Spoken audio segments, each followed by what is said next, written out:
Daredevil Born Again Season 2. Is it going to be better than Season 1? Well, let's see what this trailer's got to show us, because I have some mixed feelings about Season 1, but I'll get to that later. Anyways, this is Rohit, and let's not waste any more time. Let's just check this trailer out and see what's going on. Oh, and by the way, Kim's not present for this one. She is still about midway through the Netflix Daredevil series, so we're pretty far ahead right now. 40 plus episodes, I think, or 20 plus episodes. I don't want to, spoil anything for her. I mean, technically speaking, she could probably watch Born Again Season 1 with no problems, but I still prefer her watching and catching up on her own. But, maybe we'll do like a whole reaction to Daredevil from the beginning and go through it if she's down for something like that. But anyways, it's just me on this one. I did watch all the seasons pretty much. I'm a huge fan of the Netflix series. I think it's the best show in terms of superheroes that was made, period. I had just not seen anything that matches up to that quality. Loki comes close, but I still think Daredevil is just on a different level. But without further ado, Season 2 trailer, here we go. Oh, Karen. Glad to see her. Bullseye.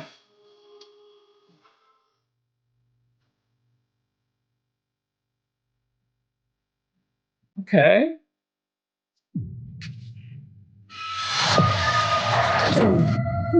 Ooh, what's happening to my boy? Is that Kingpin? In a mask? I feel liberated.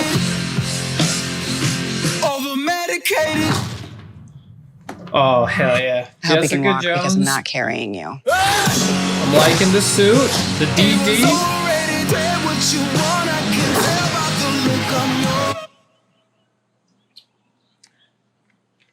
So, It's gonna be a brutal one, I can tell. Boxing? Okay. She's back on this one. I guess.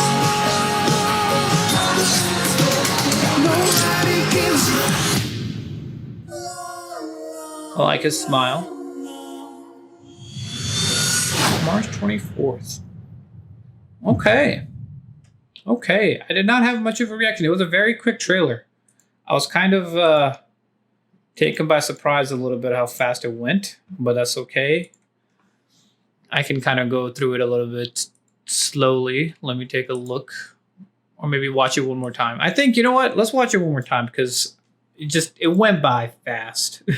It went by a little too fast. All right. Setting it up more time because it's a quick one.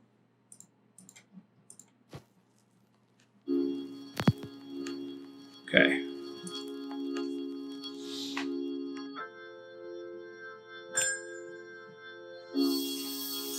He's roaming around. Bullseye. AVTF, so they're the anti-vigilante task force.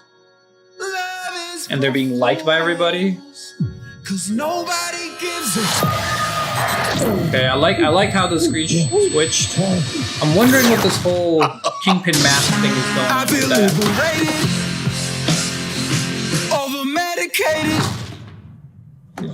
Nice to see Jessica I hope you can again. walk because I'm not carrying I'm really you. liking the suit, man. It was already there. What you want, I can tell by the look on your. So, or shovel. The boxing match is interesting. Heather is going to be working for Kingpin, right? So she's going to be part of the AVTF. So I like it. Molly's having fun. I like that. I really like his suit. And I love the Daredevil's logo turning black. That's pretty cool. Okay. Interesting. I like this trailer. I actually find this trailer's pretty good. I think the music choice is a little interesting. I think there's a couple of shots. Oh, let me mute that. There's a couple of shots which I'm wondering. Oh, is that Matthew Lillard? Oh, yeah, it is him. Cool. Yeah, the Daredevil suit looks cool. With the doodads in the chest, finally, we actually got the branding. I like it. I think Karen is learning how to fight. We're seeing Foggy again. I didn't mention Foggy in the first two teasers at all, but I just see him now. His hairstyle is back to the OG. Is this in the past or is he actually alive?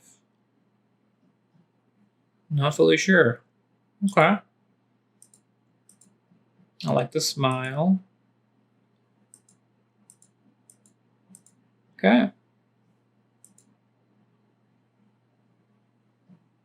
think Bullseye is awesome. I think Bullseye. I think they've just done a great job with Bullseye's character. Like, I really have enjoyed his kind of psychotic nature, but there's still like some parts about him that are like, there is this human side of him, especially in Daredevil season 3. You really saw it. But I think he does a great performance. I wonder if they're going to do the whole camera shifts and the news that they were doing in season 1. Yeah, that is valid. Oh, and Matt's missing. Okay, cool. So yeah, I like this trailer. I mean, it is a teaser trailer. It's a pretty quick one, so I'm kind of, half and half about that one, but because it could mean a lot of things. I mean, it's really cool to see Jessica again. I'm pretty sure it's going to be brutal, and I think in terms of Born Again season 1, brutality was not really the issue at all. Like, there was that whole worry of Netflix diluting things, and Disney diluting things, and Netflix will be had for Netflix, and I don't think that was necessarily missed. But there were certain things that, well, actually, you know what? Let's just get into it. So, to me, Daredevil, Born Again season 1. Very excited for that show when it came out last year. I was watching each episode week by week. I mean, the first episode, just with what happened, spoiler alert, if you have not seen that show and if you don't want to be spoiled, please don't watch this part. But basically, with Foggy's death, that kind of like set the scene in like a way I was not expecting. It definitely hit. There was a huge emotional impact, but I started realizing as I watched the show that you could really feel like it was a Frankenstein of like a monster.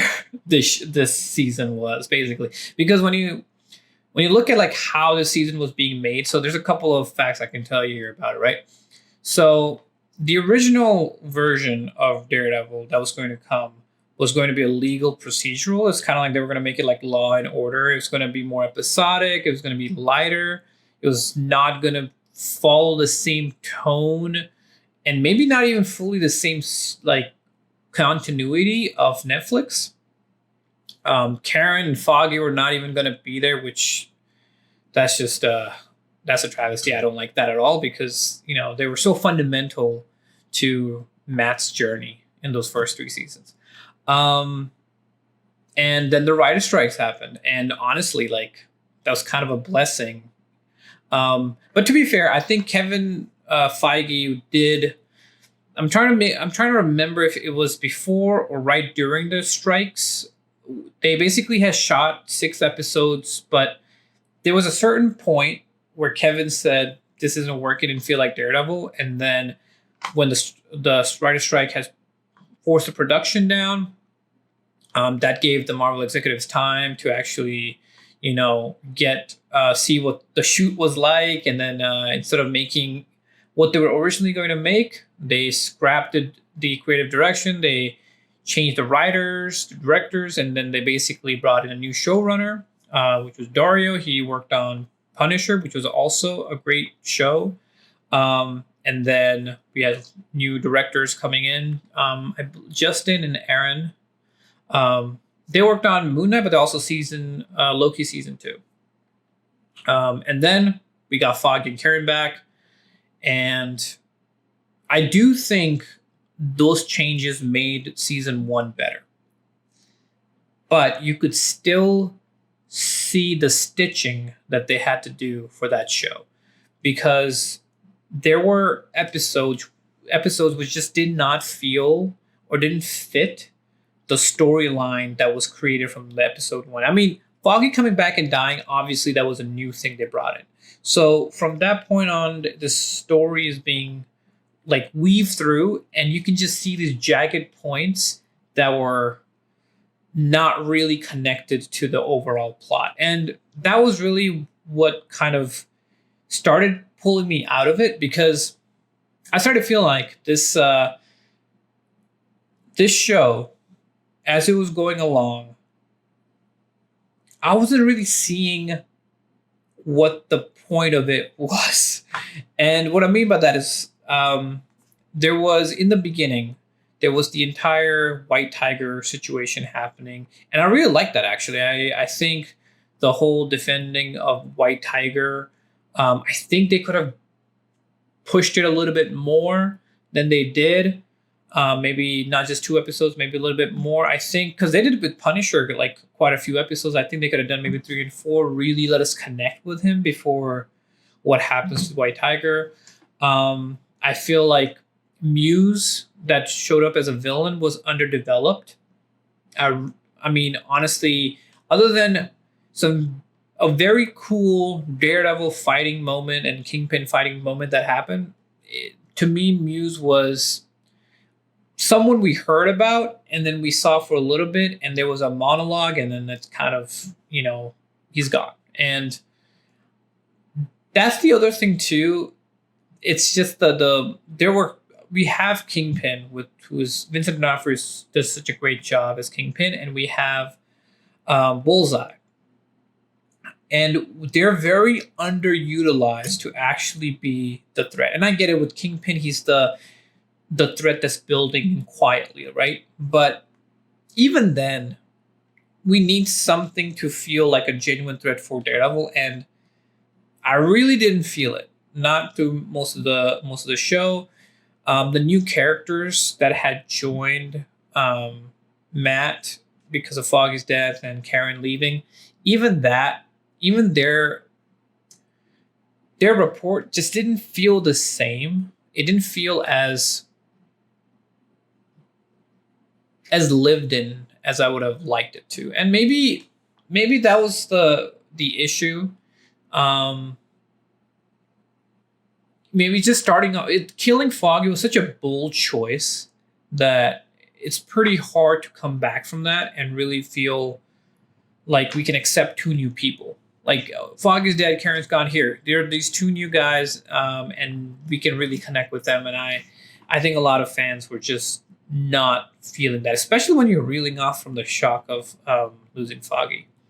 I think the way I saw this show go on was there were some really good episodes. I actually liked the bank heist episode quite a bit. The first episode was solid. The last episode, I think, was the best and was pretty amazing. I did like parts of the other episodes quite a bit. But again, it felt disjointed. And then also, as the show was going along and we got to the end of it, it really did feel like this is all a setup for the next season, right?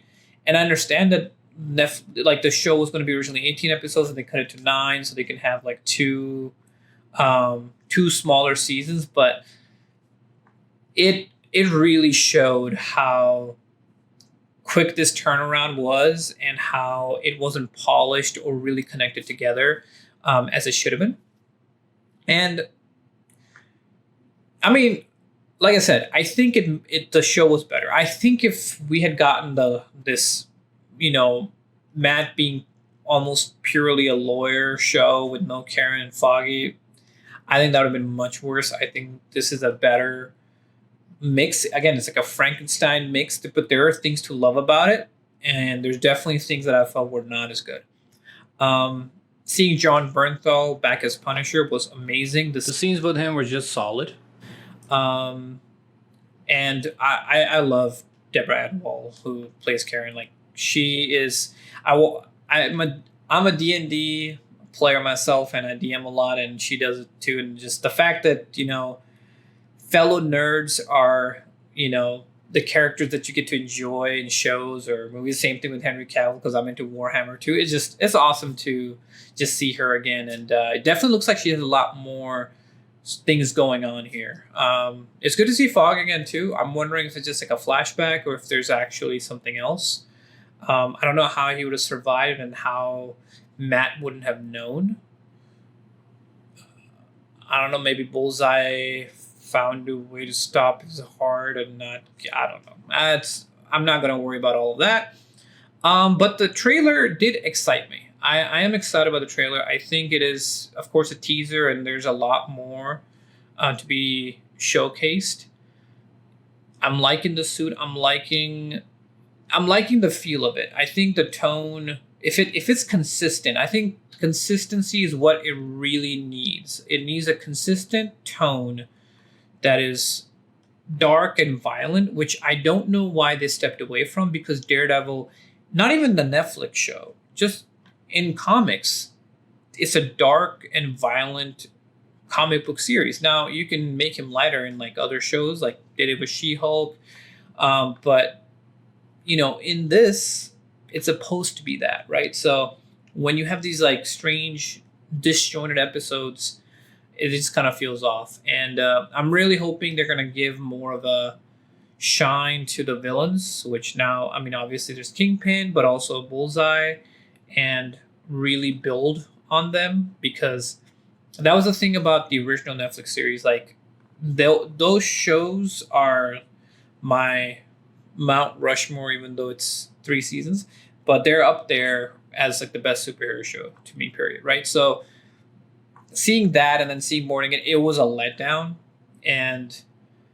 But again, it wasn't like a pure disappointment. It was just a letdown. Like, if those were like 9.5, rating out of 10, this show I put like at 7, right? So it's a dip, but it's not like I like hated the episodes, right? So now that they've had this season 2 to work on, and all the original folks are there, maybe now they've really made it consistent, that it's going to feel like we're in a good spot. So I'm excited to check it out. I definitely will react to it. I don't think Kim will, unless we caught up to like 20 plus episodes of Daredevil in like, what, 2 months? March 24th is when it's coming out. 2 months, yeah. I don't know about that. But hey, if you guys want to see the Kim checking out the other Daredevils, again, she's in season 2, like around mid Punisher, when Punisher is court scene is happening and everything. So I don't know if we would start all over or if we want to do anything like that. So, or maybe we just won't. Maybe she can watch it in her own time, or maybe later on. She actually is not keeping track of Daredevil anyways, so it's all right on that one. But I'll definitely check it out. I'm pretty excited. And comment down below. Let me know what you think. Did this trailer excite you? What'd you think about season 1 for Born Again? Do you feel like it was really solid and this is going to continue that? Do you feel like it wasn't as good and this one would be better? Or do you think I'm getting the same vibes and this might not be as good either? For me, it's looking good so far. But it is a teaser. I don't want to just give it 100% this is going to be amazing, but I am excited. So anyways, let me know, and you guys take care. Peace.